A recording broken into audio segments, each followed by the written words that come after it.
शिक्षा मंत्री डॉक्टर रमेश पोखरियाल निशंक ने बोर्ड परीक्षा को लेकर सभी राज्यों और केंद्र शासित प्रदेशों के शिक्षा मंत्रियों, शिक्षा सचिव के साथ बैठक की। जानकारी के मुताबिक परीक्षाएं रद्द नहीं की जाएंगी, बल्कि जुलाई में आयोजित की जाएंगी। परीक्षाएं किस फॉर्मेट में होंगी, कब होंगी, इसकी जानकारी शिक्षा मंत्री 1 जून को देंगे।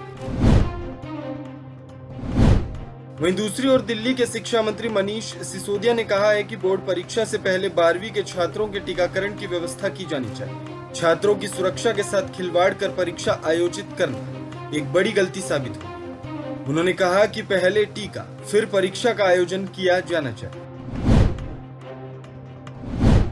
भारत में बन रही नेजल वैक्सीन को लेकर WHO की मुख्य वैज्ञानिक को काफी उम्मीदें हैं।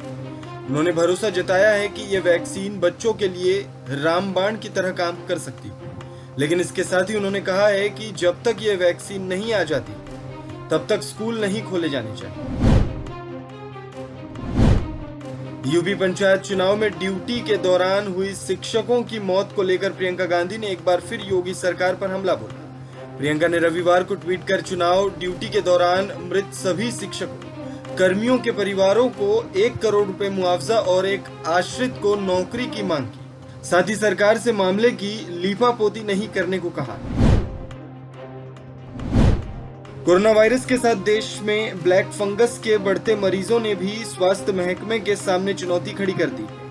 बेंगलुरु में ब्लैक फंगस के इतने मरीज बढ़ गए हैं कि अब शहर के अस्पतालों में बेड कम पड़ने लगे। फंगल इन्फेक्शन के मरीजों के लिए जो वार्ड बने थे वहां बेड फुल हो चुके हैं। हरियाणा में आंशिक कोरोना कर्फ्यू 31 मई सुबह 5 बजे तक के लिए बढ़ा दिया गया।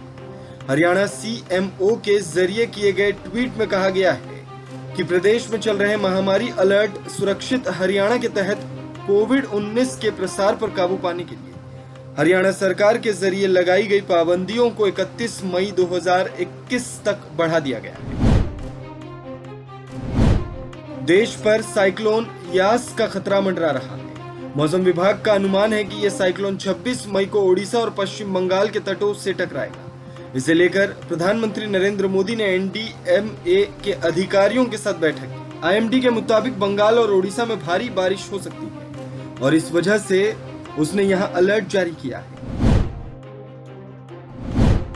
राहुल गांधी ने एक बार फिर कोरोना संकट को लेकर PM मोदी पर निशाना साधा। राहुल गांधी ने ट्वीट कर मृत्यु दर प्रति 10 लाख और GDP ग्रोथ के बहाने प्रधानमंत्री के भावुक होने को जोड़ते हुए सरकार पर निशाना साधा। कोरोना वायरस की दूसरी लहर के बीच योग गुरु बाबा रामदेव के एलोपैथी के खिलाफ दिए बयानों को लेकर विवाद गहराता जा रहा है। इंडियन मेडिकल एसोसिएशन ने बाबा रामदेव के एलोपैथी वाले बयान पर कड़ी आपत्ति जताने के बाद कानूनी नोटिस भेजा।